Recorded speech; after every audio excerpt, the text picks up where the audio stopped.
So this guy, Chris Du, so he's a creative director. He runs his own creative agency. He teaches people how to handle pricing objections. Like how when people don't want to pay for his price. Yeah. Okay. So for example, let's say he charges like 1,000 for a logo design. And the person says it's too expensive. He says that, what if I told you I could do this like really fast for you? Do you value my work or do you value my time?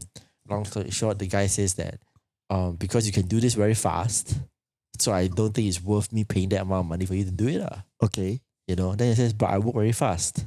But it's my experience that they have earned a lot all this way to work this fast. What's happening is that if I'm going to charge you based on the hour, I spent 5 minutes working on this logo, but I know it's going to be fantastic for you. Then it's like, I'm just going to charge you by this amount, right?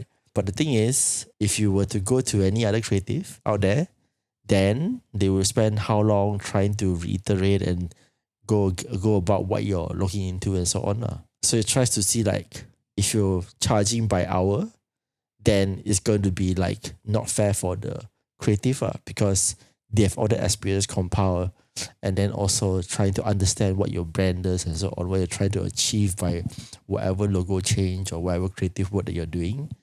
Then it says that I'm going to charge you a flat rate instead because I might have to synthesize everything that you need from the conversation that I have and I can do it for you really fast. Another method is that he did was don't charge by hour.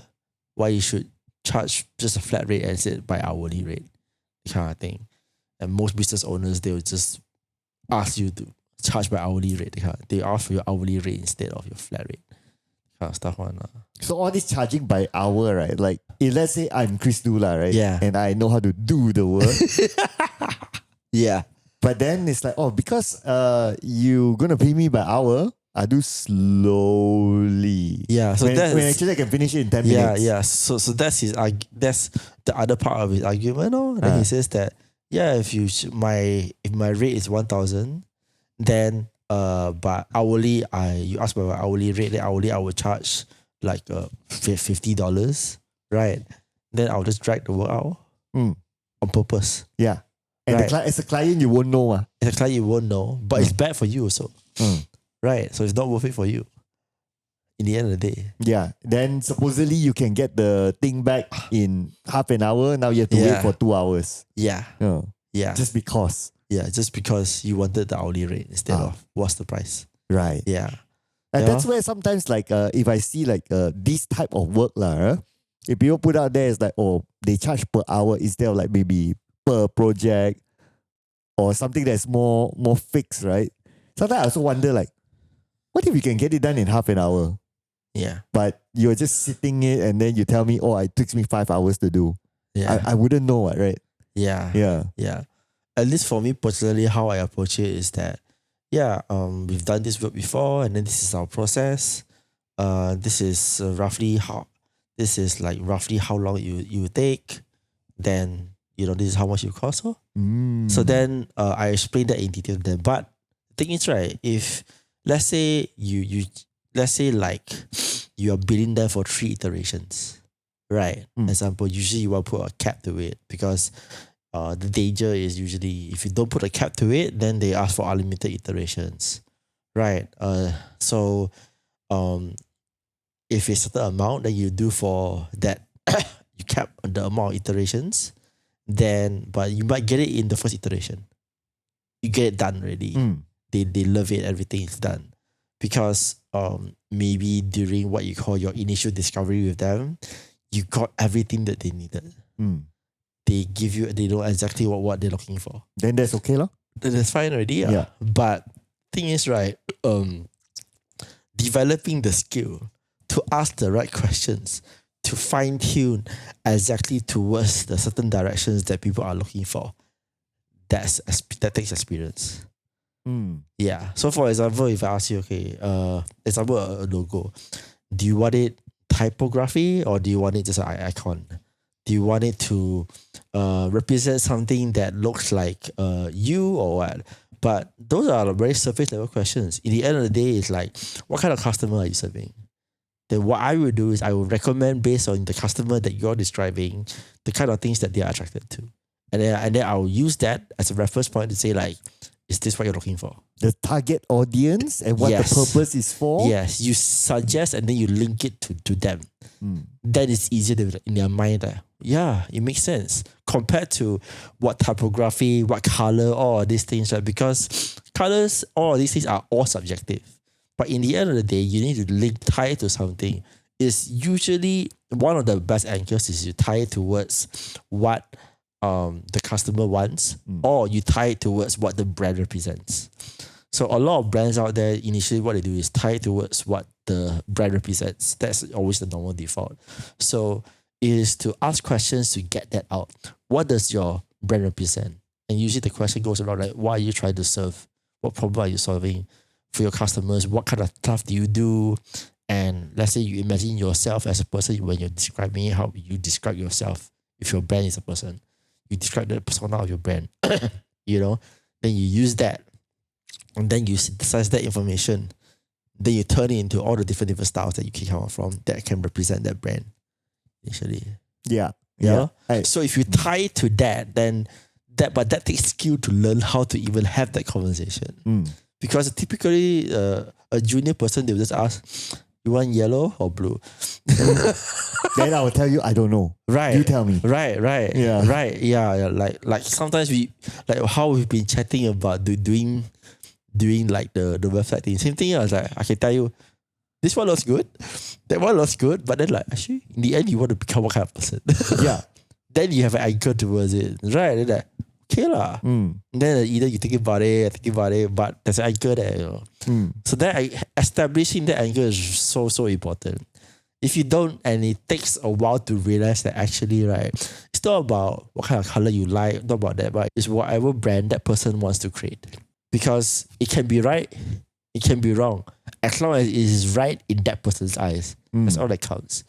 And then you tell them, that's where you do your due diligence, tell them like advice like, okay, this is this way because of these factors. And these are the other factors that you may want to consider. You ask all those questions to guide them towards making an informed decision. So once they have the informed decision, right, then it's locked down and anchored there already. Right? So it takes skill to be able to do that kind of interview or discovery to get to that stage. Yeah. Then once you have that, then you can develop a really nice brief. Yeah, lor? To me, it doesn't sound like rocket science. Yeah. But I understand that this is also based on experience lah. Correct. And also the know-how of what the industry or what the person is working towards to lah. Yeah. To be able to guide and ask the right questions. Yeah. Rather than like what you said. If you ask me like, oh, what color you want? I don't know. Yeah. Unless if I already have a corporate guideline. Correct. Then okay, I give you my whole pack. This is the corporate guideline. But if I'm an individual, I come to you, it's like, what color you want? I don't know. Yeah. What typography or even worse? Yeah. It's like, I don't know. Like there are millions of fonts out there. It's like, I don't know. Yeah. Right. Then you gotta link it to something that you feel that they might understand. You know, like, so let's say like this person, they are non-corporate, they're non-whatever. Then the best way is so the thing that you want to do right now sounds like maybe what a fast food chain wants to do. Right. So would you describe yourself more like a McDonald's or more like a Taco Bell? You know, so you link it to something that they might understand. Then you again is finding that anchor point to they can understand. Then you convince them based on that reference. Because once you have the anchor point, it's so much more easier to go forward. Yep. Yeah. And you know what? That leads to our topic of the day, which is branding. But we are going to focus on personal branding today. Yeah. Today's topic. So welcome to Podcast Tak Berlesen, people. My name is Sir Cloud. My name is Roti. Yes, and that will be our cold opening somehow leads. It's relevant. Yeah. It's just that it's a different scope a bit. Yeah. But I think like it really makes sense because in the end of the day, like, you know, what we want to talk about now is like personal branding. Right. But in terms of probably like esports. Right. So like we were talking about earlier on is about like how do you anchor your work? Get the reference point for your customer or client that you want to create something for, right? Similar to personal branding, let's say in esports. What do you want to be known for? I think that's the most important thing. Yeah. So last, I think it was a few episodes before, we spoke about careers in esports, like what skills do you need to have to stay relevant now and moving forward, right? So now I think it's like it's also equally important to let other people know what those skills are. Like implementation of it already. Yeah, We're going there. We're moving from the yeah. big picture to Yeah, implementing. Yeah. So I think along your journey, like you've done so many things. How do you make sure people know about it? You know? Yeah. So I know it might be obvious, but right. for the sake. Okay, of course. And of course, if we talk about esports, esports is very social media heavy. Yeah. It's very content heavy. Yeah. Even if we look at not only from a personal brand, if we look at from tournaments and all that, everything is like live stream content. There are also major tournaments that even put out like restreamers out there because they want to get as much reach as possible, and everything is through social media lah. There might be a small percentage of like, okay, it bleeds out to traditional media like newspapers and all that, but the percentage is actually very small.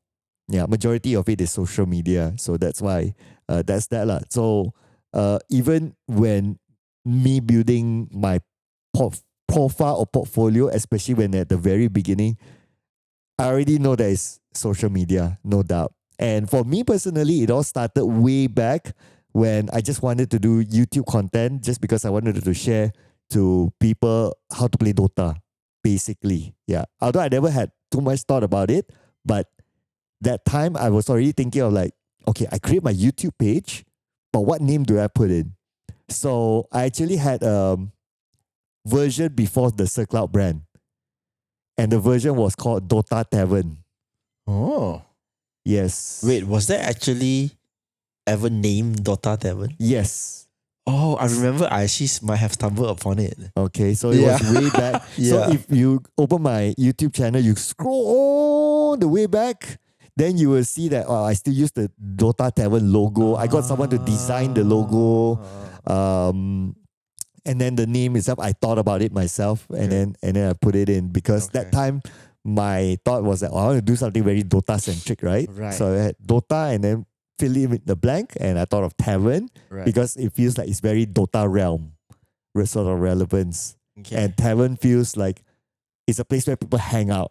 Yeah, in that sort of realm, and that became the anchor of my channel lah. Right. Yeah. So even I introduce it as, welcome to Dota Tavern. This is what we discuss. The Dota topic of the day, something like that lah. Right. Yeah. But also one other thing that on the flip side, what also triggered today's topic lah, right? Is also my observation of people who use social media and how they use it, right? So when we talk about personal branding, it can be business related. It might not necessarily be business related also. It also can be how people perceive you just for the sake of perception, which can also lead to other things, and I believe we will discuss that later. So some scenarios that I've observed on social media for other people are right. Let's say if this person who I stumbled upon, and it's a person that I know, he was doing a casting gig, okay, and he doesn't always do cast, right? So there was one day that he got a online cast, and he was doing a HOK cast online. So he had his monitor behind with the show running, maybe timer, something like that. Then he took a picture. Okay, so he took a picture. So that picture showed him doing a worried face. If sort of worried face, and then the caption is like, "I'm super nervous. Long time no cast. Going to cast HOK." Something like that. Something along the lines. Okay. So and then that was posted up. Okay. So that scenario, if whoever who's scrolling it sees that, and it's like, that means you don't show confidence in the craft or doing the show or casting itself. So that might give the perception of like, oh, you're actually not that confident, maybe you're forced to do it or something like that. But people can come up with a lot of negative perceptions, and perception is something that we cannot control. So that's what led me to like, if only he did like the opposite. Like, okay, you still take the picture, you take the selfie with the monitor behind, countdown timer, whatever, and then it's a confidence picture. It's like maybe do a thumbs up, and then the caption is like, excited to cast. It's been a while, but I'm geared up for it. How does that sound to you? I mean, it's much more positive, definitely. Much more excited, to actually work on the cast. Or maybe like if you are just scrolling and then you see that, oh, somebody new in the scene that I might not know, but he seems pretty confident. Or maybe if you are an EO and you're looking for some new talents for maybe like some community shows that you want to try to find like fresh talent or what, then you probably, hey, maybe I'll try and see what this guy has, right? So then your entry point is there already. But do you think that because from the two different examples that you gave, one is more anticipation, positive note. The other one is a bit more on the negative, anxious kind of note, right? Do you think that it is always necessary to portray that more positive side towards things? So I always put it this way, right? Post whatever on social media that you like in a way that how you want people to see you. Okay. Yeah. Okay. How you want people to perceive you as, that is what you put on social media. Okay. Right. Okay. It is still the same message that basically you're telling people that you are casting in that example. But are you the confident type or are you the type? Right. Yeah. Right. So how you want people to think of you. Right. That is what you will post. Right. Yeah. Right. Okay. I see it. Okay. I think that's a very good point to kind of reflect on, because in the end it's like you cannot really control what other people perceive or think about what you post, right? Yep. But usually you want to leave them a more, I guess, good impression. Right. Because impressions count. And then you're not sure like how many times they will see you or when they will see you again, especially if they don't follow you. So maybe if they are posting something with that leaves them a good impression, then they'll give you a follow, and then maybe next time they'll approach you. Right. Okay, Correct. Okay. Yeah. Because at the end of the day, you don't know who's looking. Yeah. True. Yeah. True. It could be anybody. It could be like, just your friend, and then they'll be like, whatever. But it could be somebody seriously considering like, I'm looking to hire someone. Right. So that that part of the personal branding to me is important. Okay. So I guess like it kind of breaks, I would say maybe more like it breaks into more traditional, I would say PR or branding kind of rules, I would think. Cause social media itself is technically a very social platform. You want to be authentic and so on, everything, right? Then maybe other platforms like so for example, Instagram, Facebook, Twitter, TikTok, they're more like you want to be more authentic, your authentic self, so called, right? But then there's platforms like LinkedIn where that's where you want to become like more professional, right? So definitely the kind of very positive, good impression, good vibe, everything you want to do on LinkedIn, right? Then, but I think the fifth is on esports, because everything is so social media. There isn't like some things only go on newspapers or magazines, or more professional kind of like platforms. Those are where you have your very positive, everything is good kind of content. But even nowadays, social media, that's where people look for esport kind of stuff. Yeah. Right. So probably that's why it's so much more important to also keep up your so-called brand even when it comes to not so professional platforms. Even if it goes to like traditional media like newspapers and all that, right? It is still processed by someone. Like let's say the journalists, they will rewrite whatever quote that you give from a speech, for example, and then they will put that version in up together with their own additions of their thoughts, maybe lah, right, and all that. But if you create a personal page, right? Let's say I create a Cloud page that is my page.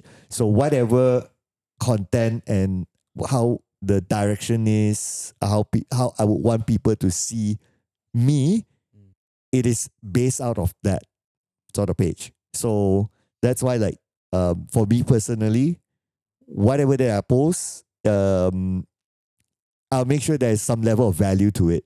Okay. Yeah, some level of value to it, and I know what sort of direction I want to hit to lah.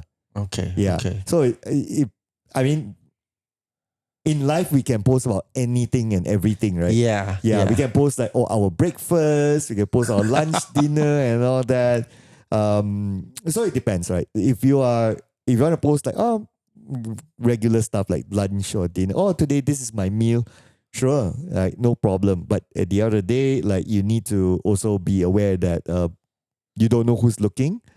But if it's like neutral stuff like lunch, that is okay lah. Okay. But if it's like the for the example, okay, I'll pick another example lah. Yeah. So let's say that you talk about attention span. Yeah. Okay. So you record a video of like you having like multiple screens in front of you. So one screen is let's say a YouTube screen of something running, and then in the middle is maybe Netflix, and then on the right is maybe like a Twitter, for example. So and then you record and show people that okay, I have 3 screens here. Now there are many directions this video can go, right? Like, I'm good at multitasking, for example, right? I'm very busy. There are many things I need to catch up on because it's related to work, for example. Or negatively, maybe you can say like, I have short attention span. That's why I need to have 3 screens open at the same time.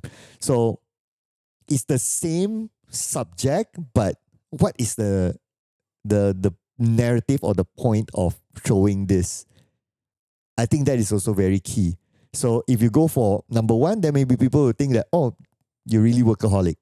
Number 2 is that, okay, you're really trying to blend things together to come up with something new creatively because you want to try and mix these 3 elements together in your own way. Or the third example is maybe like you're telling people that, you're short attention span, basically. So that is also a form of personal branding that people might or might not realize it. To the person who's recording it and posting out, it might be just it's an innocent post.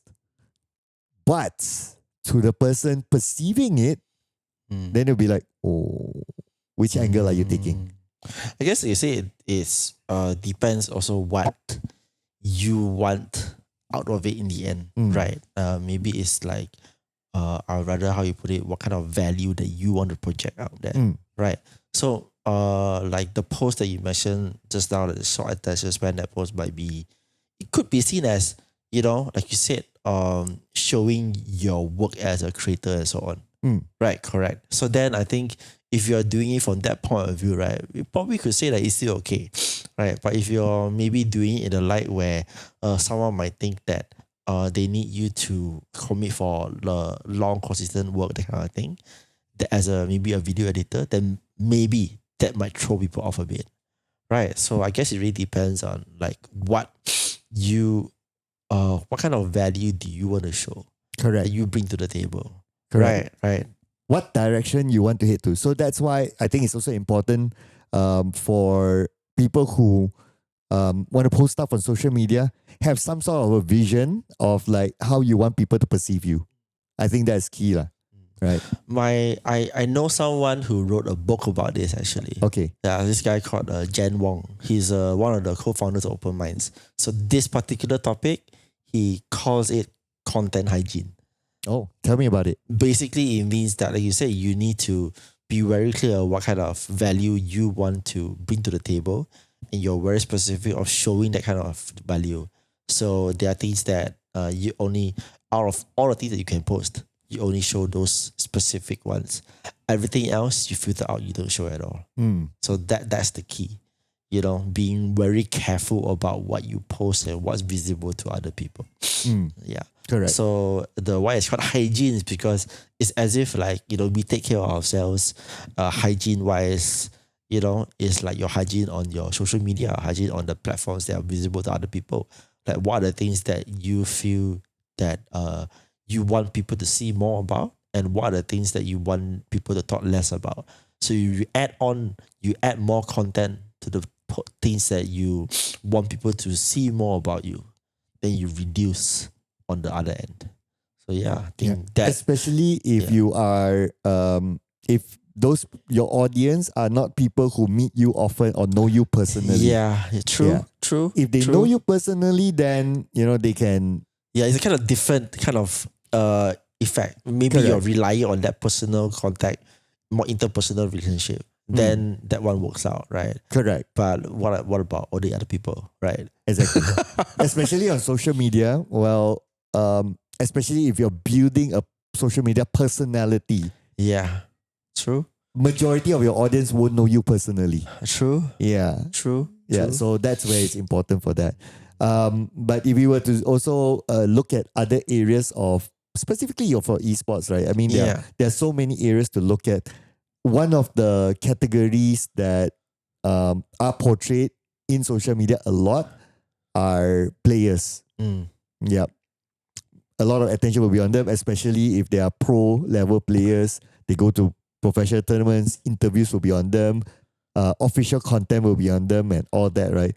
So this is where, and we always talk about this, that it's important for players to have that good persona on camera, so that will be the builder for their personal branding at the end of the day, how audience would perceive them and so on. Yeah. There are some players that are very good in doing that. I think even like if we talk about say Dava is actually one of them that's very good. Yep. In portraying himself in front of camera and all that, taking interviews, he's very good.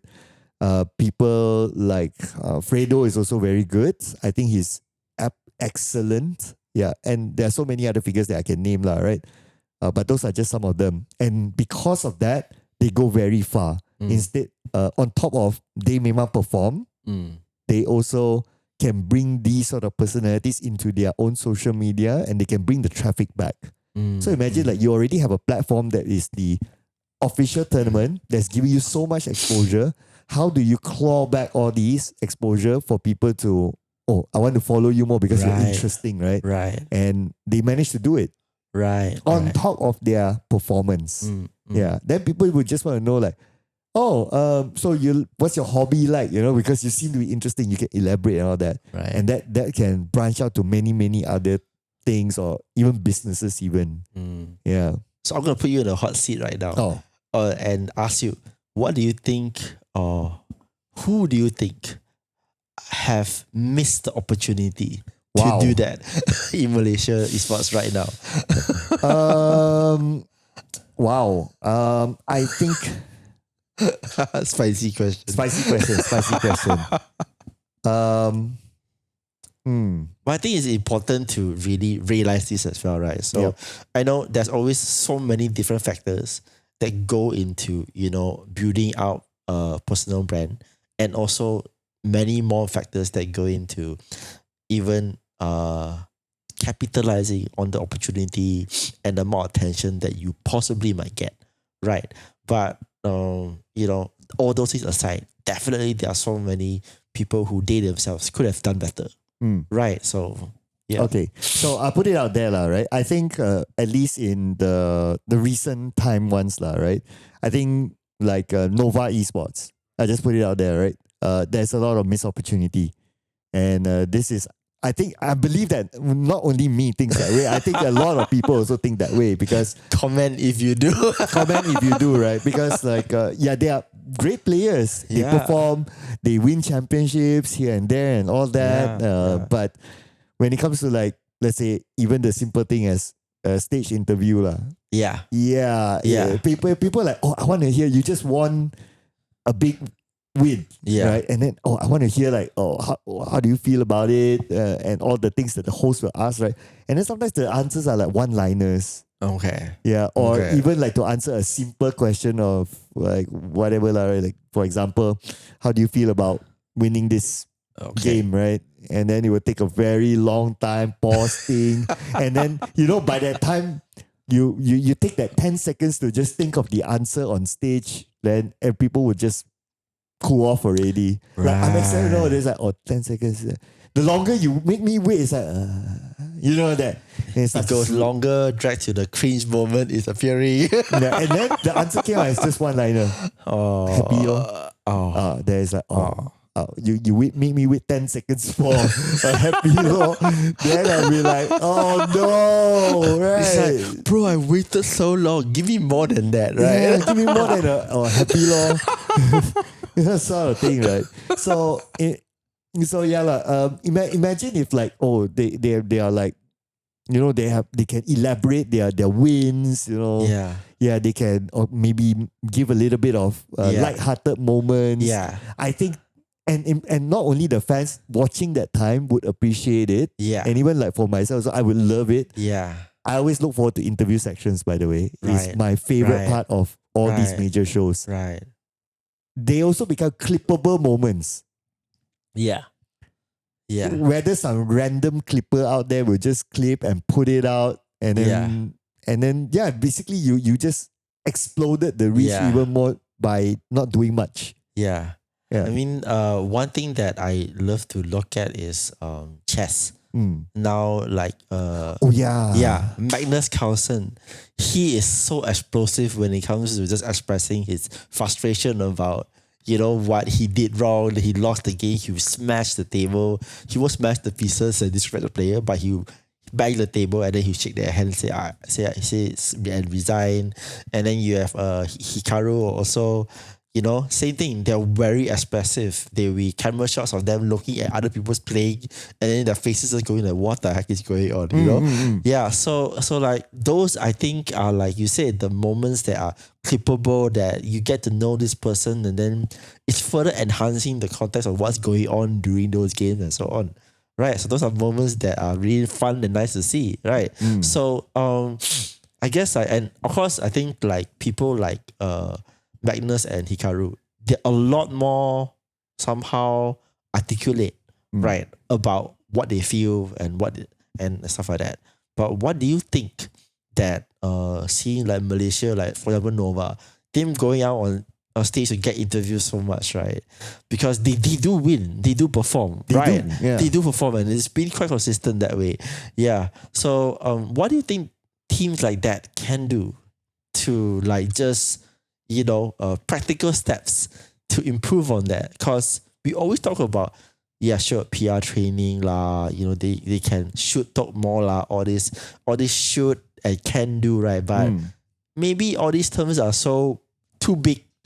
What are like a few maybe small practical steps that you think they could do to really just improve? Okay. Yeah. I think, right, before I directly answer the question, I want to put up an example of somebody who has changed, right? Yeah. So taking this HOK player TNX, who Right. used to play for Team Secret. Right. That time when he played for Team Secret, and he's always the person that, okay, you win, you're the interview guy. Right. So bring it out on stage.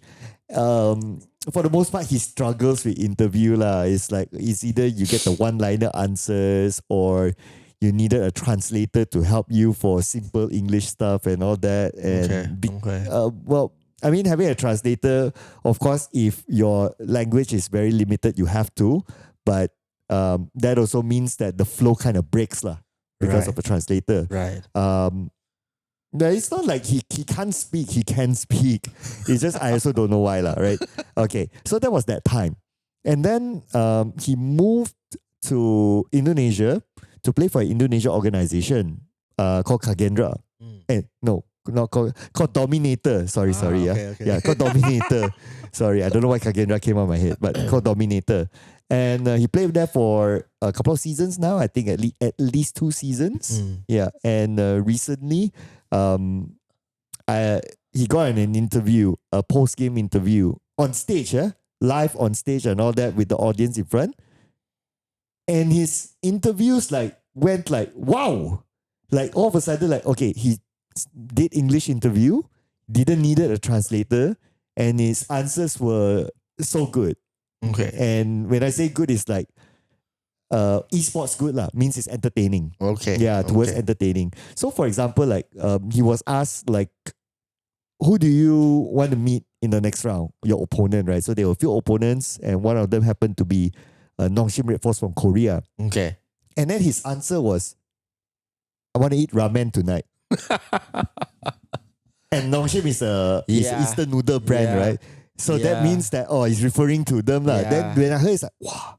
I mean, he can get a bit cheeky here and there. It's like, this is fun esports stuff that people want to hear, right?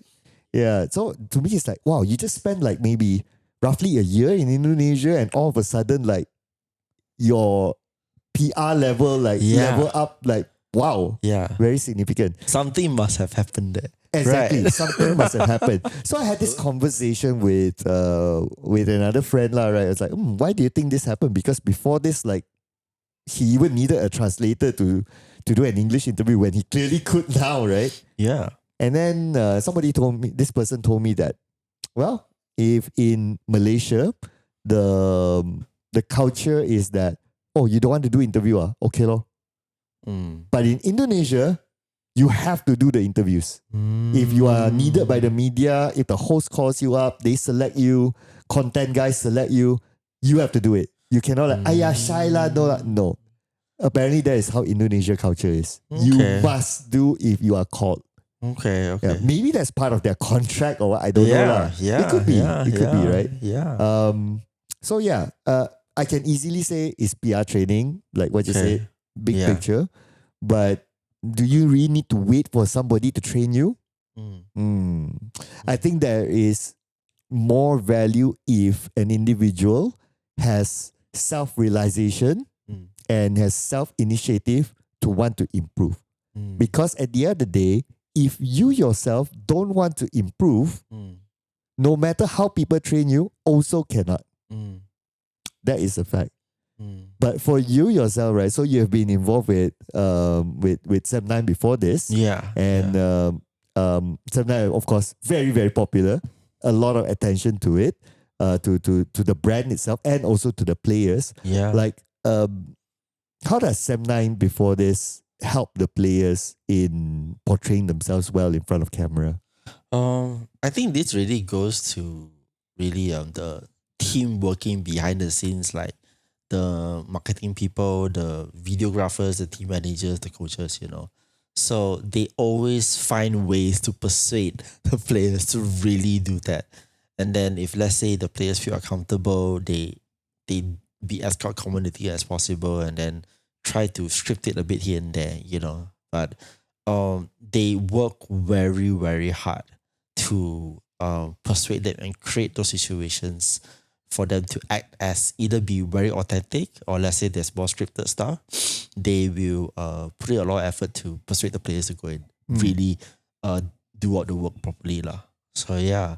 So it's a mix of like, okay, this task needs to be done, but it's also, on the other hand, need to work with the players to see like, okay, let's say they're like, there's like 10 pieces of content that's due out right in maybe the next like 2 weeks. But the player schedule, then we arrange for, let's say, on Monday to shoot. Then suddenly like they're not so available on that day. Then what happens is changes need to be done.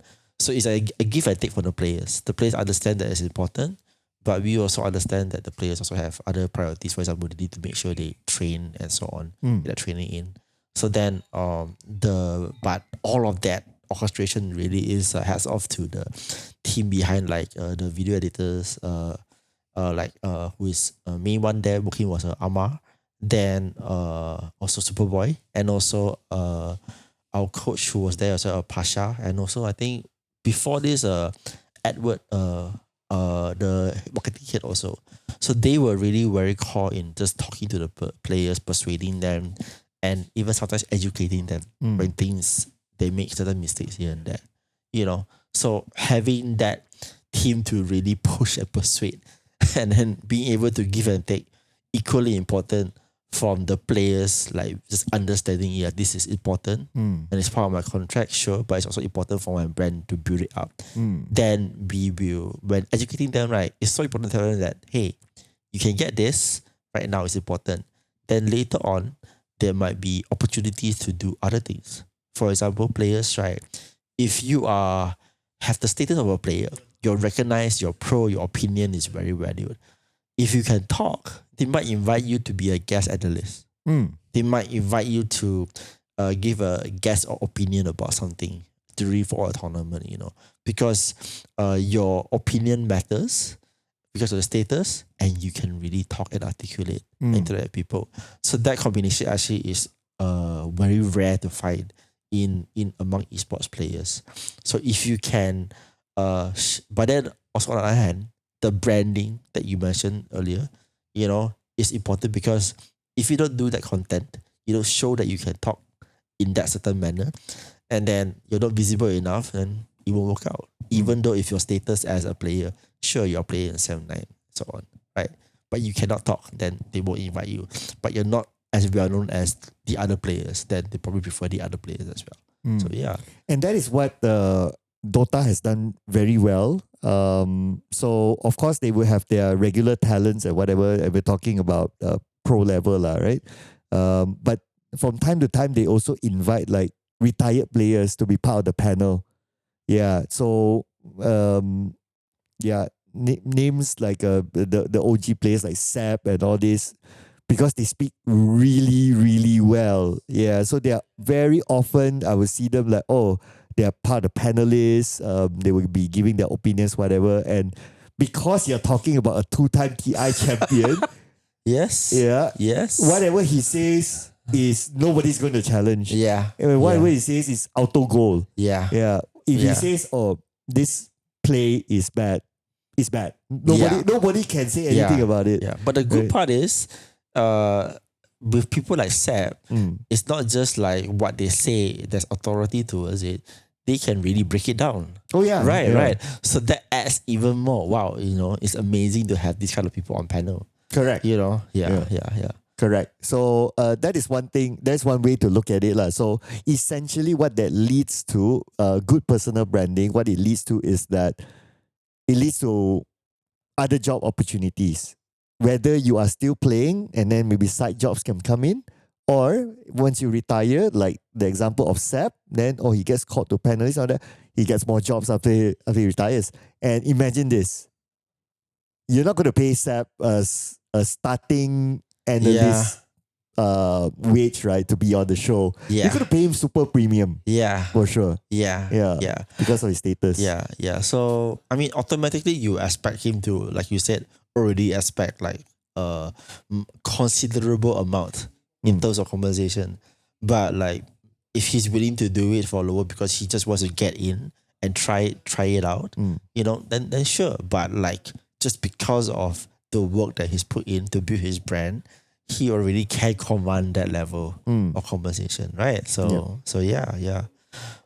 So I think I want to talk a bit about on the, I guess, not so visible part of esports. Okay. Yeah. So maybe this one I share kind of a bit from my experience, because when it comes to personal branding, I'll be honest, I haven't been doing the most. Yeah. Maybe almost zero. You're super mysterious. Your profile picture is literally a cold bread. Yeah, it was that until like maybe last year. Okay. It was always that cold bread. Then only recently I decided, I should.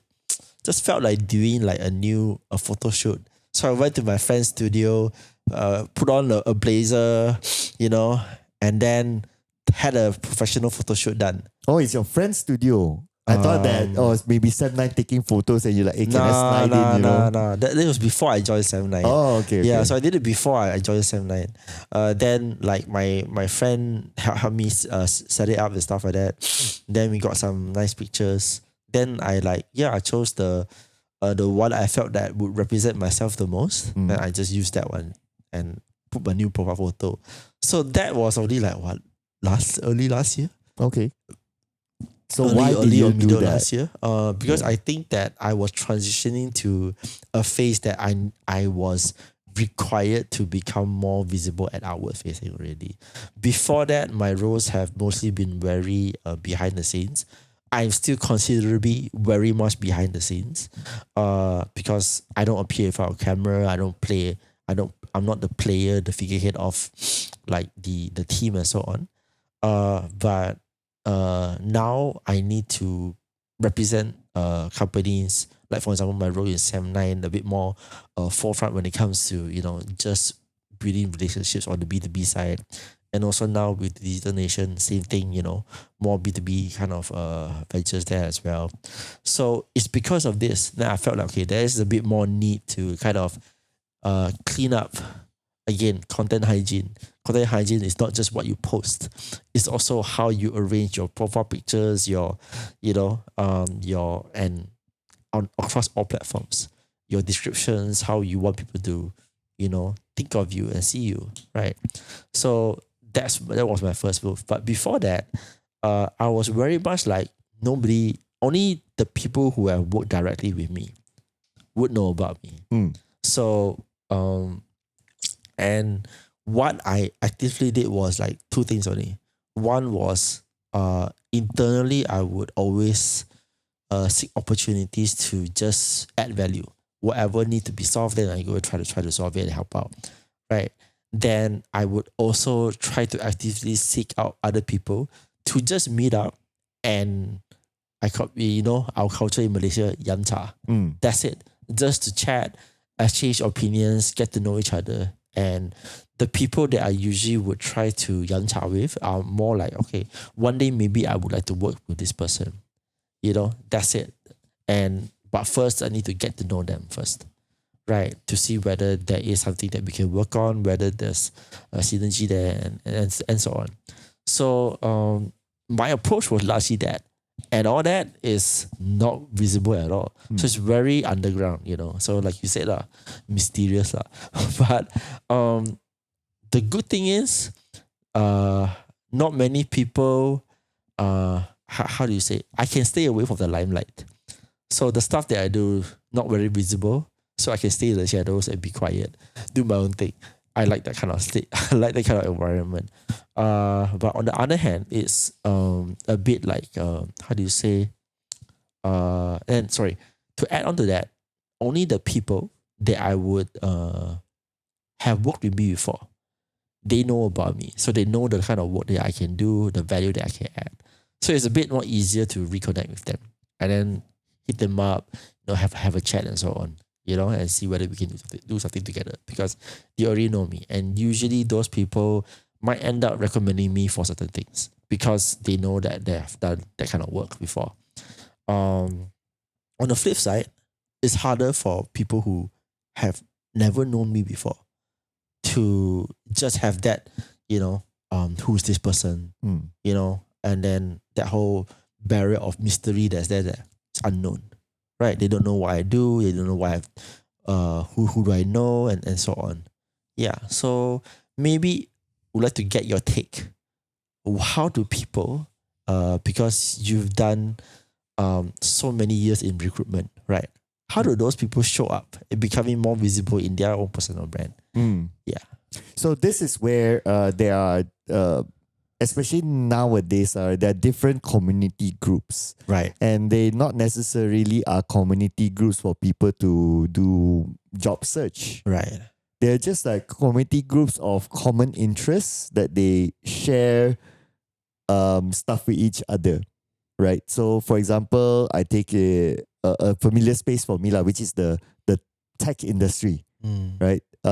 So in the tech industry, they are very active in doing small group meetups. Right. Yeah. So they would like have their meetups of like whatever tech topics that you can think of, right? And then they would do like, okay, speaker of this week's meetup is this person. So whoever's interested in this topic, let's gather at a place that is being hosted by whoever. What companies want to host it, use their pantry as the space or whatever. And then they will gather. And then the speakers will just share like, oh, okay, today's topic was AI and shared. Recently, I joined a online meetup which also talked about AI, but it's not like this person tells about how AI coding works and all that. It's just general understanding of how this person uses AI in its own workflow. Yeah, because this person is working on Microsoft projects. Yeah, so he shared a little bit about how it helped me in my workflow, transactional stuff are taken away for AI to do and so on and so forth. So in tech community, they have a lot of these. So on top of just the speaker sharing, this is also opportunity for people to meet in person and like, hey, what are you doing and all that. So that's where opportunities might come. It may be career opportunities because by that time, especially if you are those people who speak, those get the biggest spotlight. A lot of people will be eyeing that, this guy looks like he really knows his stuff, maybe he's a product manager that can share the product journey and all that, customer experience, whatever. He definitely knows his stuff. That's why he is confident enough to share with people. Maybe one of these days if I need a product manager, I should talk to this guy. And you have like maybe hundreds of other product managers out there. But why does this person automatically stands up? Because he shows himself. So it's easy for people to put this guy as a priority. So that's one way to also look at it, right? On the other way of looking at it is that, let's say if outside of meetups, because you won't be the person who's speaking all the time anyway, right? Yeah. This is where social media comes in. On a professional state, people do look at LinkedIn as well. And LinkedIn is just like this feed who comes up and like if you are an expert in your particular field, and maybe you write like certain posts and maybe an article or your certain field, and then it's also the same way of like you sharing it across to other people, and then people who scroll and then they see and then they can evaluate like, okay, this person has good points. Maybe I should meet him up and see if he would join me, because I'm also looking for somebody to do this kind of work. For example, if it's not so formal sort of type of social media like LinkedIn kind of style, even like let's say you go TikTok. So for example, like in law industry, right? Lawyers, in a way, they cannot promote their law firm. It is a thing, right? So how they go about like, I cannot market my law firm because it's a thing. But how do I make people know that I'm a lawyer? So what I've seen, like a lot of these lawyer personalities, what they do is that, I go on TikTok, I pick a small topic, and then I just talk about it for like a minute or two, and then I post it up, and post it up.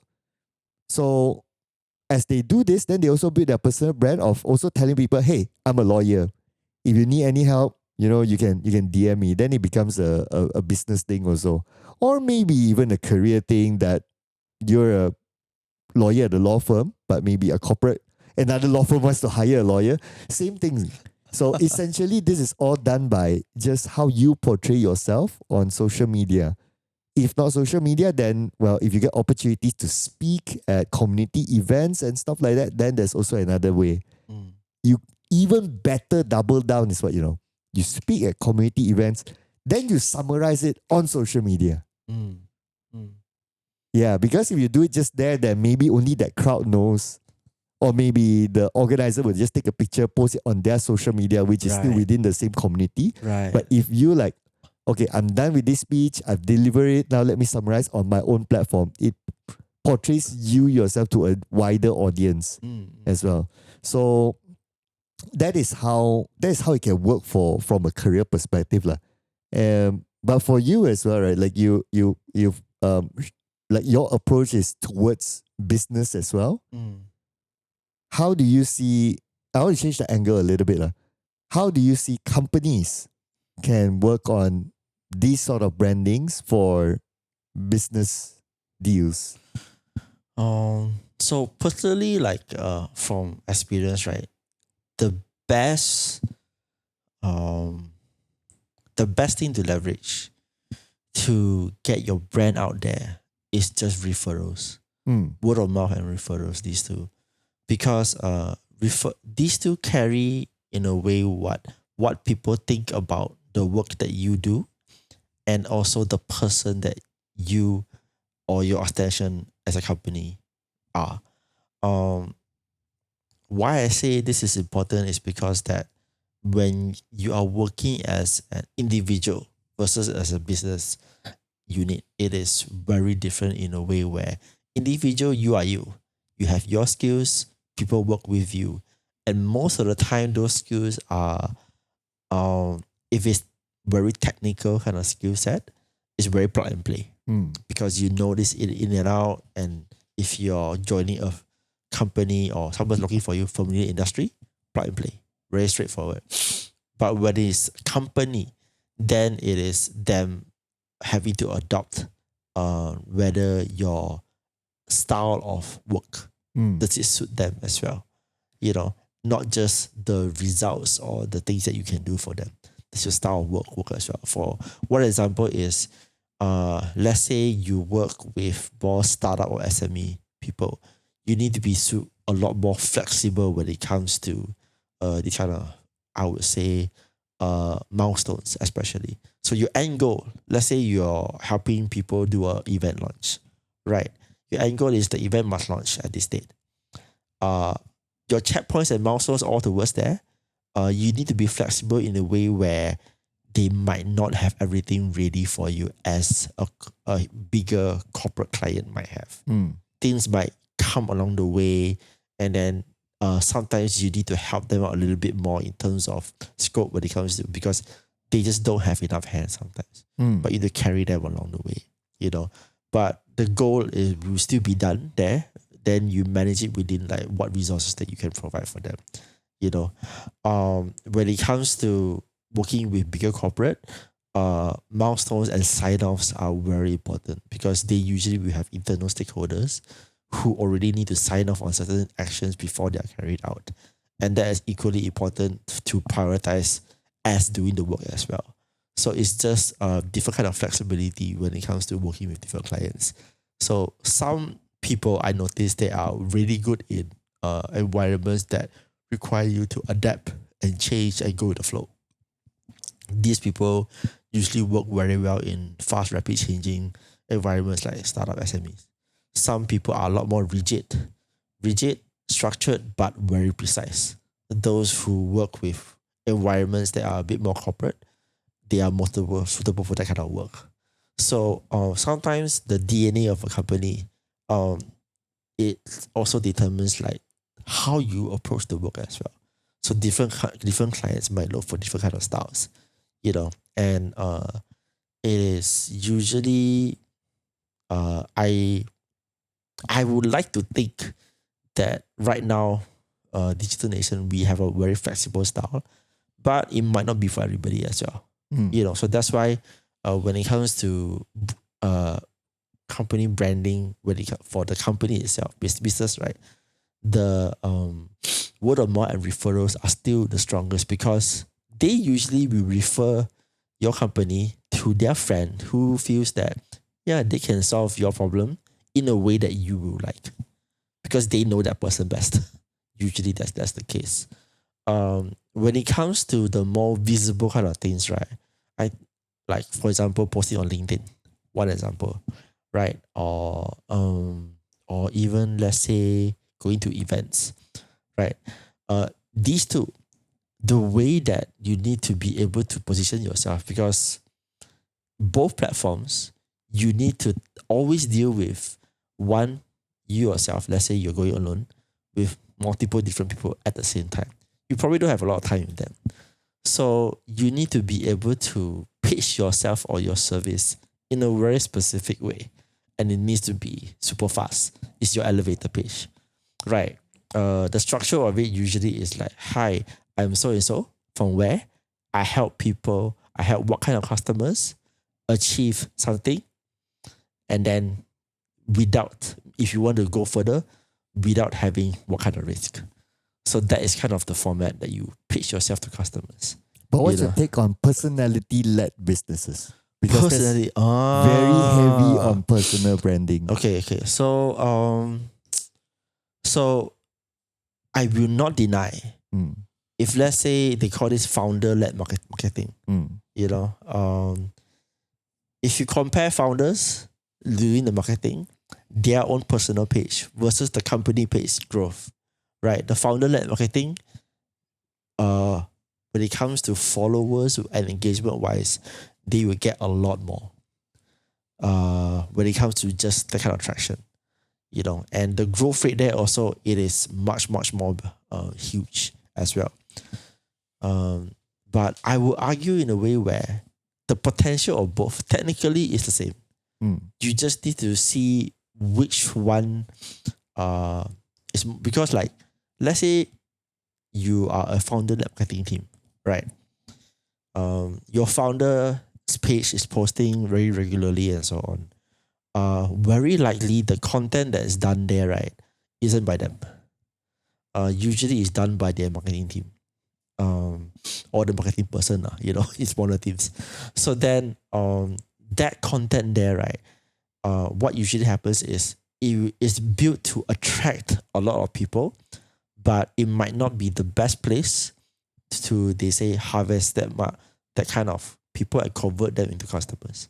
Because you get a lot of people, you talk to them and so on, you discuss solutions, you brainstorm, but they might not turn into your customers because the conversations that you have there will usually be very much about potential and just what could we do, not what are we going to do, not that stage yet.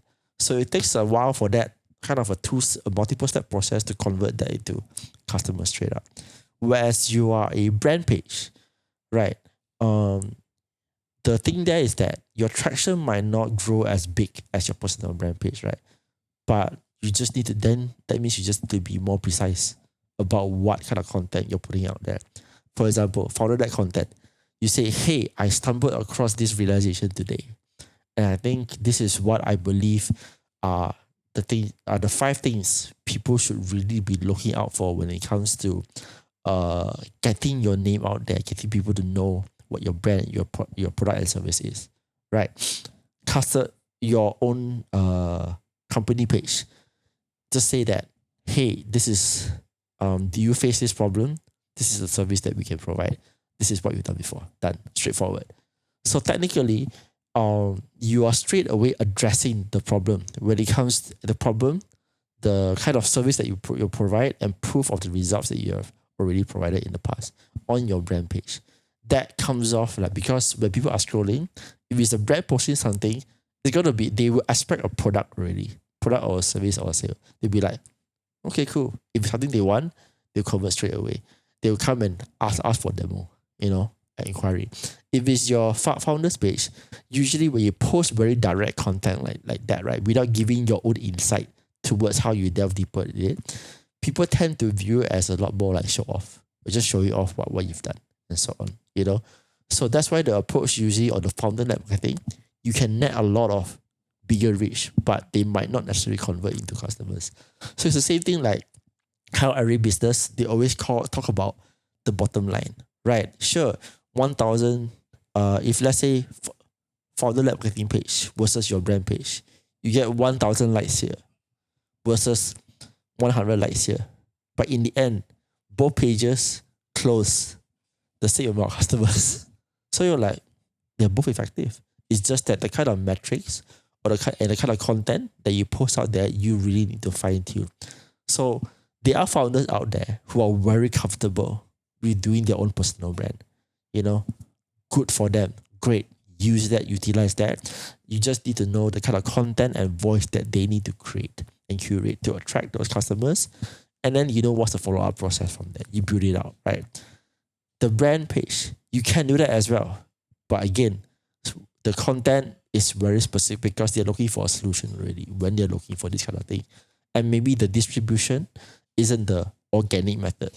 It is a bit more different where you have niche databases or niche groups that you reach out to already, you know, to post that specific kind of service. Because they are the ones that you know they require this. It's just about every now and then giving them a reminder. And then sharing like your successes and see whether they want to be hooked in or not. That's it. So I think it's just very two different approaches.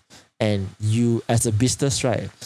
I think people when it comes to personal branding, everybody gets super hooked up, caught up when it comes to just the vanity metrics, how much likes or engagement or comments that you get. That's great, but did it convert in the end into actual business? That is also equally important to measure as well. So I would say work with what you have. If you have a founder that loves to do that kind of stuff or is comfortable with doing it, go ahead. If you don't have one that's like that, they prefer more interpersonal relationship building, and you want to rely more on your page to showcase certain success that you've achieved in the past, go with that method as well. Yeah, so it's really important to work with what you have. I see that a lot of whatever that you say, there's a lot of relevance to personal careers as well. So from the example I gave just now, it's if I were to relate to what you said, when you be in communities and you give speeches and then you write your summary in your LinkedIn bio and all that, this is also you just casting a wide net out there to say that, hey, I exist. Yeah. These are my expertise. Whether it leads to a job opportunity or not, whatever, right? Yeah. So that's one. So that's like you cast the net wide big and all that. Yeah. On the other hand, there are also regular people who work, whether it's in esports or anything, but for the sake of our discussion, we can scope it down to esports. People who normally work in the back end, they normally don't show themselves as much. People who run league ops, people who are producers, all these sort of people, they don't really show themselves as much. Hence, they are maybe sometimes it's just them, like, I'm just not somebody who likes to post on social media, or I post once in a while, or whenever we do shows, a lot of attention is to the stage anyway.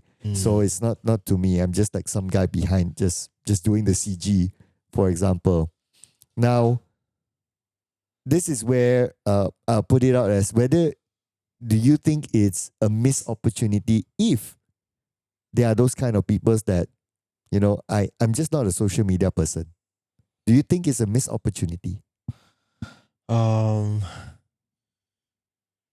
Yes and no. Okay. So it is yes if you have no other way to get yourself out there. It's a no if you can find somebody, I like to call it like a sponsor. Okay. So basically, right, somebody that is willing to say, hey, this guy does good work. Find him for this. That's it. Right. Yeah. But if you cannot find people like that for yourself, right, you gotta do social media. Too bad. Right. So yeah.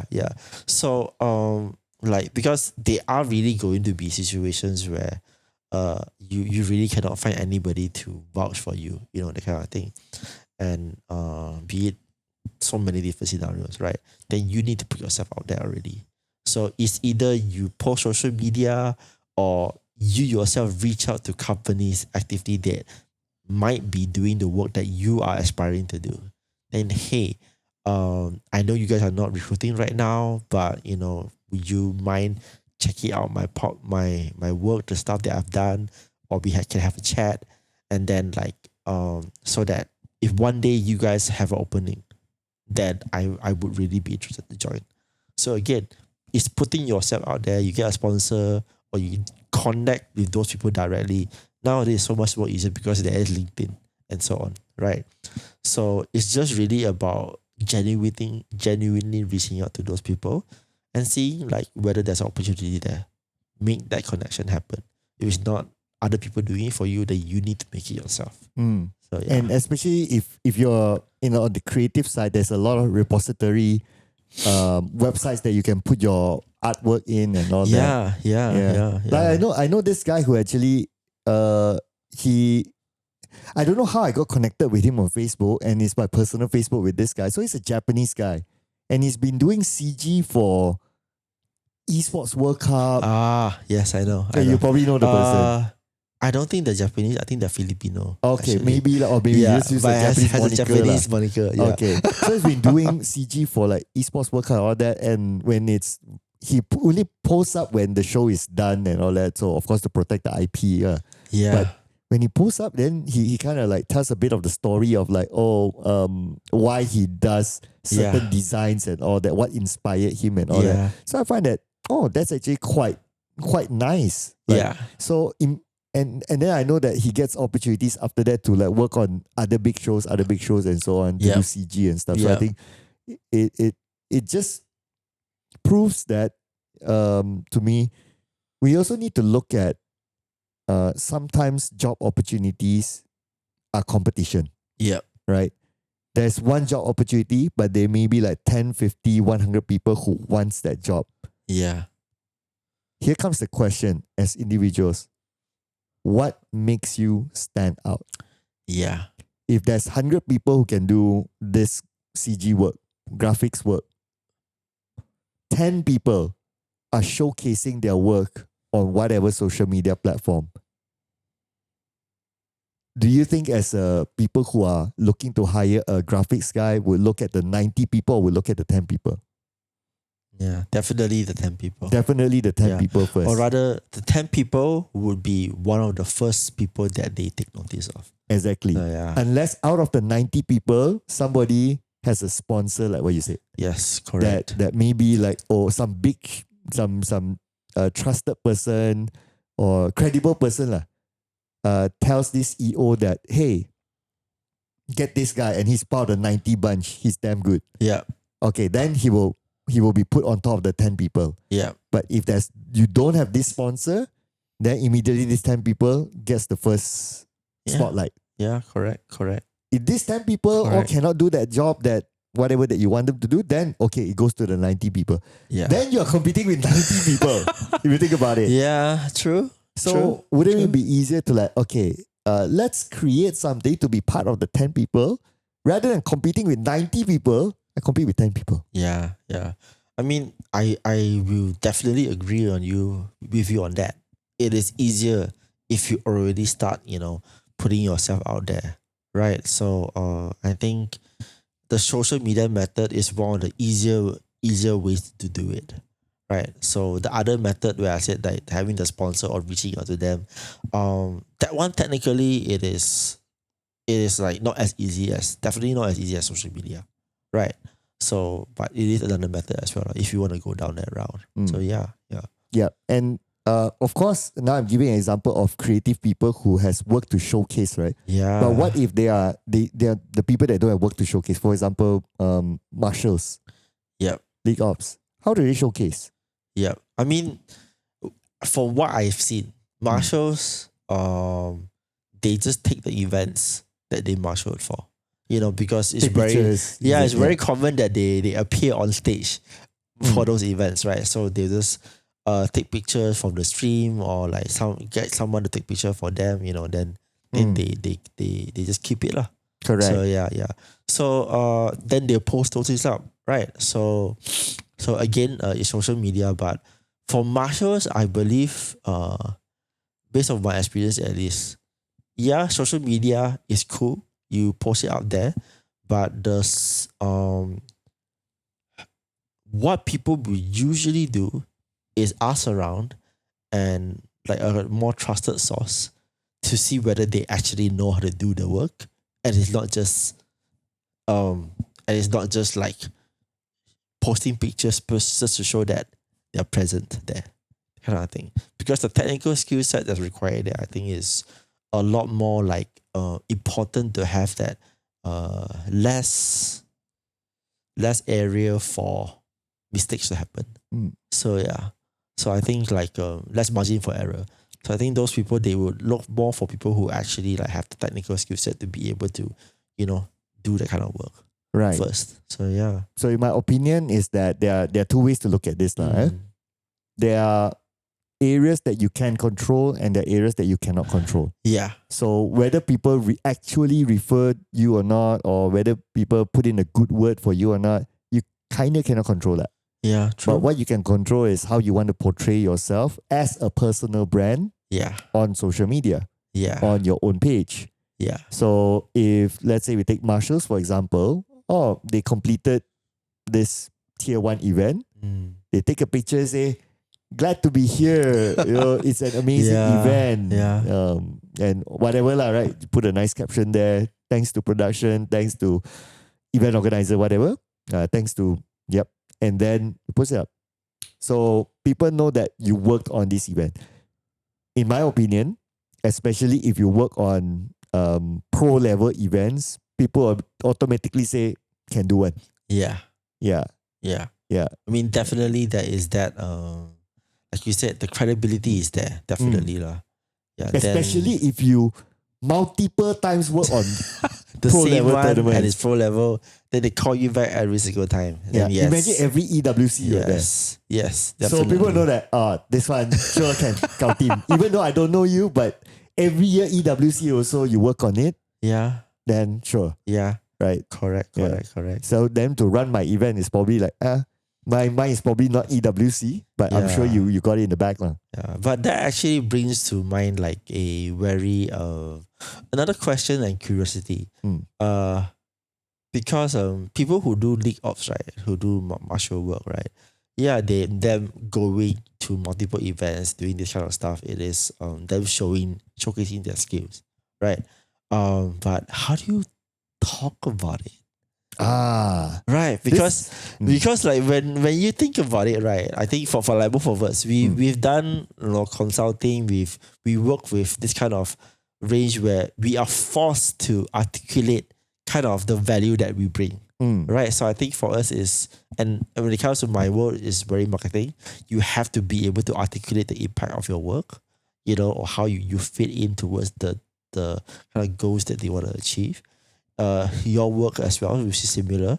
So then we kind of know how to, or rather there is an established method to talk about it. But if I really think about it, I've never heard of people really talking about tournament. Right. Yep. Have you seen anybody describing how do you describe tournament work? Right. I mean, in my head I would know because I've done it before. Correct. But have you seen anybody actually do it before? Yeah. Right. So this is the point that I wanted to get to, and I'm glad that you brought this up. Finishing an event, take picture, good job. To me that is baseline. Yeah. That is baseline. Yeah. If you are a tier 1 marshal, you run all these world events, whatever. Imagine like if you on a social media account, let's say a TikTok for example, you spend 1 minute just explaining to people like, what is a player handbook, for example. Just what is a player handbook? Something very simple. Now, you and I will think it's super simple. It's like player handbook law. It's common sense for us because we work with it so much. Correct. Right. But for the people out there, which is majority of them, by the way, they probably don't know what is a player handbook. Yeah. So they're like, if somebody, like somehow, I watch this World's tournament, for example, I see you on stage and then, suddenly I open TikTok, I see you and you're explaining what is a player handbook. Yes. I would be interested to know maybe as a fan lah. Yes. Right? And somehow you have the credibility because, you marshaled Worlds. Yeah. You took care of Faker. I want to know. That's the thing. That's right? all they focus on, right? Well, you took care of Faker, but what goes into the work, right? Yeah. How is it like taking care of Faker? Yeah. Right. Does he have special diet? Does he need to do his nails before he go on stage? You know all these things. I'm sure fans want to know. So as a marshal being behind the scenes, I'm sure there are certain things that you can't share. But I'm also sure that there are certain things that you can share. Yeah. Right. And then that's where it leads to what personal branding you want to portray yourself to. If you want to be like, I want to tell people that I'm a technical expert. Every line on the handbook I can explain deeply. Sure. Then maybe you can take one line that is like maybe interesting to just talk about and just take 1 or 2 minutes to explain to a TikTok video to a layman person what it is. Yeah. I'm sure there will be people who appreciate this sort of thing. And you also mentioned nobody does that. Yeah. Imagine you are the one doing it. Yeah. Okay, there's this back end example, right, that is super good. Right. You know who Pim Markle is? Pim Markle, no, not sure. So Pim Markle is the OG most famous observer in Dota. Oh. He's just an observer. Right. But there have been like pictures and videos showing how he do observing. He has his own gadgets, not keyboard and mouse. He does his own API. Yes. As an observer,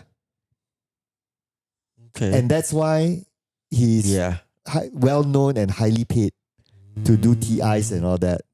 Yeah. And that's next level, man. yeah, that's super next level. Really next level. An observer does API. Yeah, it's already like one level above if you have your own equipment specialized for it. It's one level, and again, if you like you said, you have your own APIs to be able to key in and configure. Okay, I top up on personal branding since that's our topic today. He's an observer. He has his own Liquipedia page. Yeah. An observer got Liquipedia page. So this is an example of somebody back end who has showcased his work enough that the community appreciates it, and then he has his own Liquipedia page with his picture, by the way, and all that, and all the tournaments that he has observed for. Nice. There you go. Yeah, Top rated, highly paid observer in the world of Dota. Yeah. Yeah, that's an example. Yeah.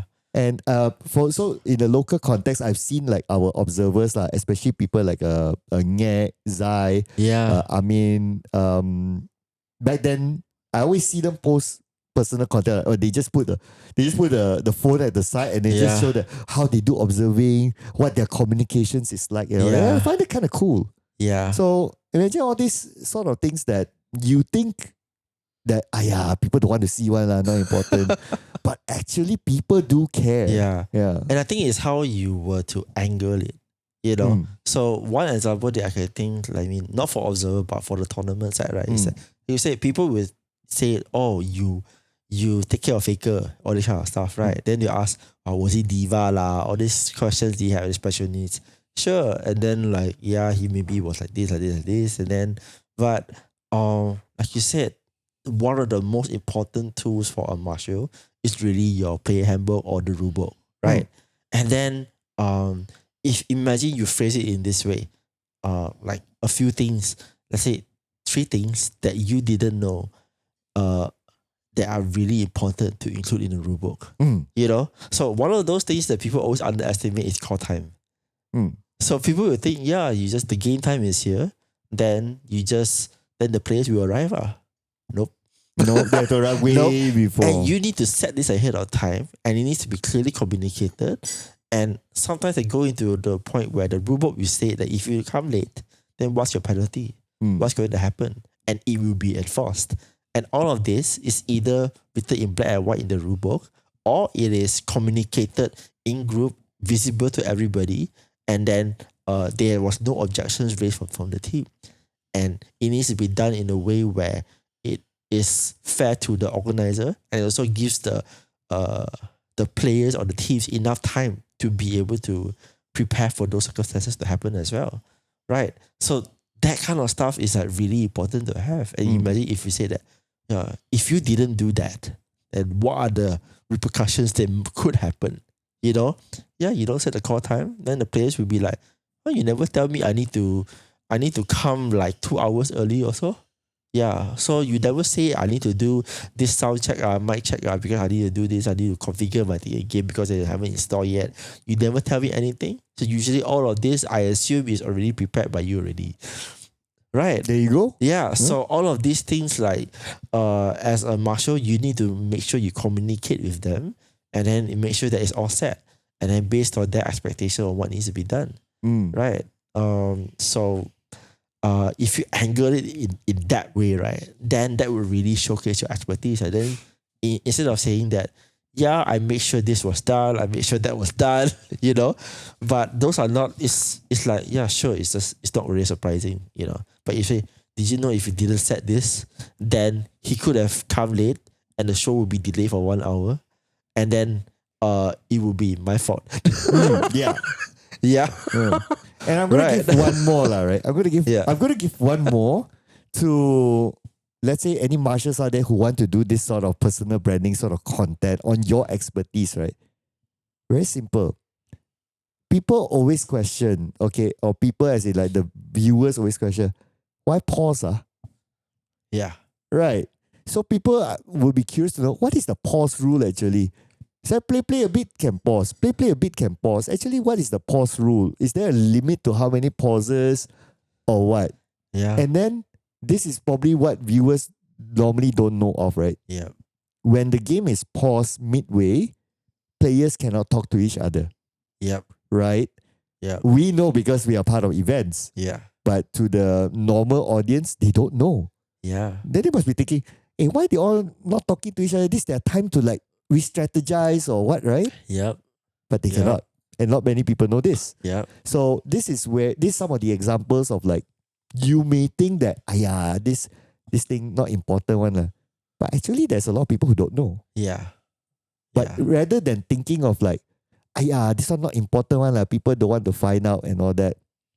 Rather than thinking of that, because you're assuming people don't know, might as well think of the vision of how you want people to see you as. Yeah. You want people to see you as a expert in tournament admin, expert in marshalling, expert in league ops. These are the small snippets that you can put out to show your expertise. Yeah. Simple as that. Yeah. Yeah. It doesn't need to be like, oh, it has to be I need to have a moment with Faker only I can put it out. Not necessarily. It still leads to your expertise. It's like I think a good term to identify here is imposter syndrome. Right? You feel like whatever you're doing is not good enough. Not worthwhile to showcase and post to other people. But actually it is important. You don't, like you said, it doesn't mean you need to wait until you have helped to, do with Faker or whoever. But it's like you were in a tier 1 or pro league tournament and you were hired to do that and you did your job well. And there are so many things that happen when it comes to when you're on Marshall and you're on the live stage and the event is going on. So many things can happen. Right? And it is like you are the one that has to make the decision in that split second. What do you tell the players to do next? Because they cannot be left in confusion. And then you also need to relay the message to your production team and say that, hey, this is happening now. I'm going to pause the game. Please give me confirmation. Or this is happening now. We need somebody to fix this. Then they tell the players how to react accordingly. Right? So that kind of communication is all on the marshal to dictate that flow. Because on the stage, sure, the players are playing, but the one safeguarding everything that make sure the match runs smoothly is the marshal. Yep. Right? So that's why the people who are there, if you see on a lot of the esports events, the two people standing at the back of all the people sitting down, those are the ones that are like making those split second decisions and making sure the game is running smoothly. And now I want to put in this scenario, right? Let's say you are an event organizer, you're looking for a head of league ops, for example. And then like, okay, your regular people that you like to work with, they are not available. Yeah. Okay. So you're like, who do I look for? And so happen as you scroll, you see, hey, this guy, he seems to be quite knowledgeable about like the book and different scenarios that he shared and how he work on the different scenarios. Would you consider like, hey, maybe let's give this guy a try to be the head of League Ops? Definitely worth having a conversation. Well, at least it opens opens up the door, because right? they can explain to you is that, oh, okay. And then I think especially explain to you in simple terms. Because people, when you get very technical, right, then you tend to use a lot of jargons and you expect somebody else to understand what you're saying, right? But you can explain it in a simple way. And I think the most important is you explain it not just what you did, but you explain it because you say this is my approach to achieve my end goal is what. So that's really important because sometimes when we explain it, we assume that people know or understand what the end goal is, So and how the end goal looks like. So you need to be able to describe that. If you can describe that, then that person is a good candidate. So yeah. So I come back to very simple perspective and tie it back to our opening, what we discussed, right? 2 pictures, same event. Person number 1 takes a selfie and says, done. good event, very smooth, very happy. That's the caption. Person number 2, take picture. Very stressful event. I felt nervous the entire time. Glad that it's over. Who will you hire? Well, definitely the ones who are looking forward to it. The person number 1. Because even though you don't know them, but there's 2 people that appeared. Yeah. The person who gives you the most confidence, the first impression, you will want to give this guy a priority. Yeah.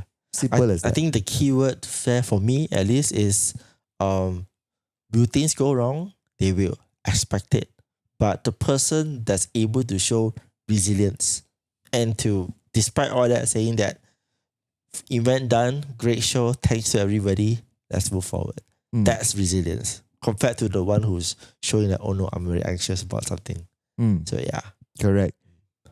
And it boils down to personal branding. Yeah. I want to add a segue a little bit but somewhat relevant. So recently I went to this Triple T course, right? So part of our assessment in the course is that we need to present a topic that they have already assigned. So when it was my turn to present, okay, I did my presentation and all that for maybe 20 minutes on stage, the presentation. And then one of the trainers actually asked me, "You don't look nervous at all. How do you feel?" I said, "For that 20 minutes, I don't look nervous because I left everything behind." And like just if I turn back, it's like, oh yeah, it's still there. I'm like super nervous. Yeah. Because it's different than me like doing a show that I'm familiar with. Yeah. This is people evaluating me.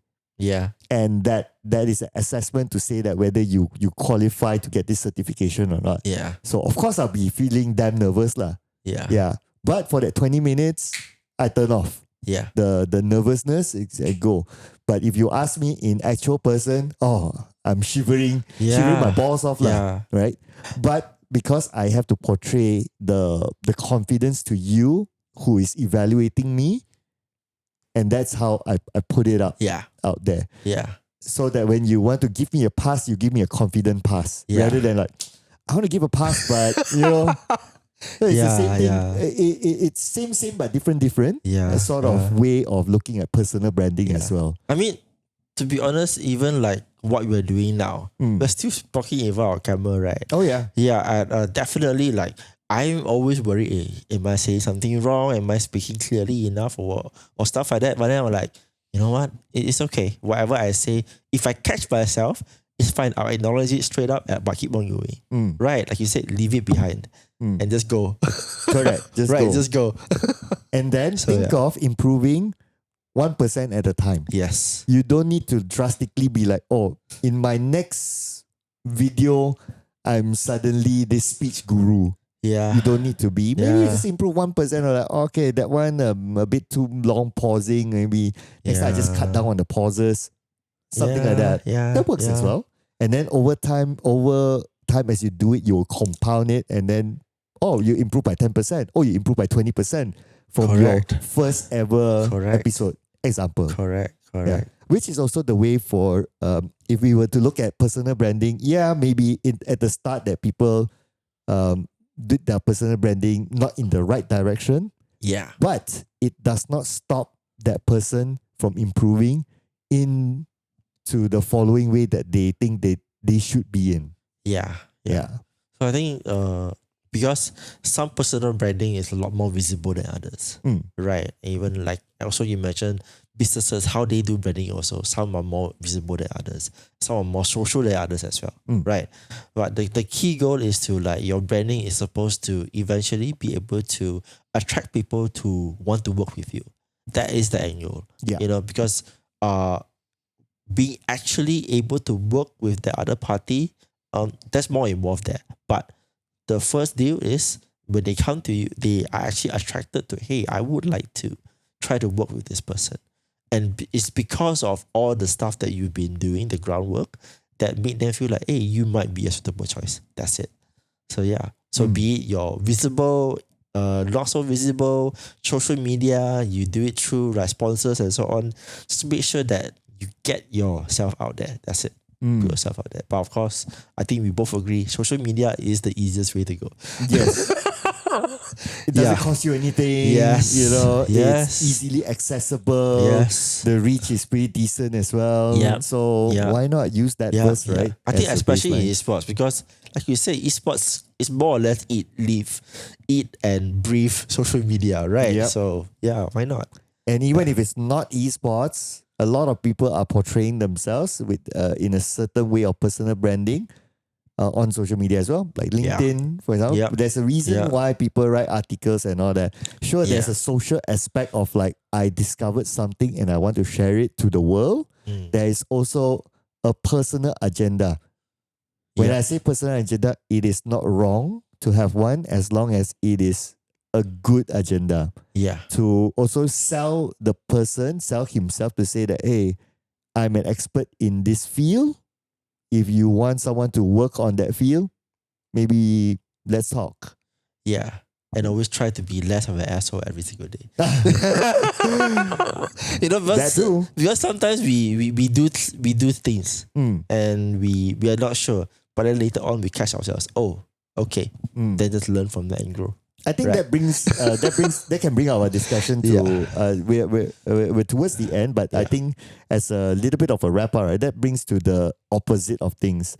Whatever that we say just now is the positive way of portraying yourself on social media, but there's also a negative way of portraying yourself on social media. Yeah. For example, like you're being ranty of things, or you are just saying that you're always feeling nervous of this event, you're always feeling anxious, you don't portray enough confidence.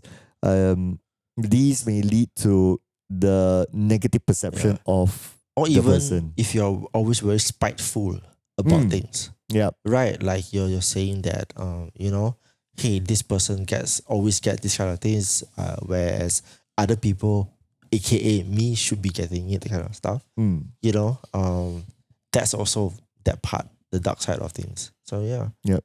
And I understand that it's very easy to rant on social media. Yes. Why? Because you're sitting behind a monitor. Yeah, and also you just need to pick up your phone, type those few words, and then just click send. Yeah, it is so easy to do It's that. so easy. Yeah. But you must also think that on the other side of the monitor, there are all these people who are looking at what you post and making a perception of who you are. Yes. They may or may not know you personally, and that is where the danger is. Yep.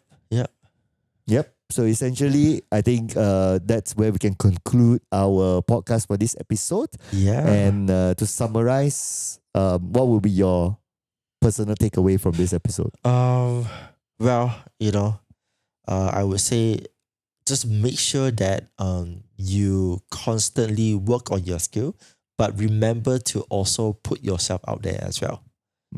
That's just really key. It's as equally important to let other people know what you do as well. So yeah. For me personally, don't think that you are not important. Everybody is important. It's just the way that how you want to bring out yourself to showcase to people. So for example, like marshalling, we talk about that you may think that some of these things are too petty and not important. Yeah. But actually they are, and people do appreciate those work as well. And also my other key takeaway is that I've also always been a firm believer of how you want people to perceive you on social media is what you post. Yes. If you want people to perceive you as somebody who is whiny about things, always talk about the problem, not about the solution, that's what you post. But if you want to be seen as somebody is like you're able to solve problems, get things over the line, that's what you post. Yeah. As simple as that. That's my take. Yeah. Okay. So, that will be it for this episode of Podcast Tak Berlesen. Thank you so much for watching. And if you happen to have a topic or philosophy or career that you want us to explore in the upcoming episodes, do leave it in the comment section. Until then, we'll be wrapping this one up. Don't forget to like, share, and subscribe, and we'll see you guys next time. Bye-bye. Bye.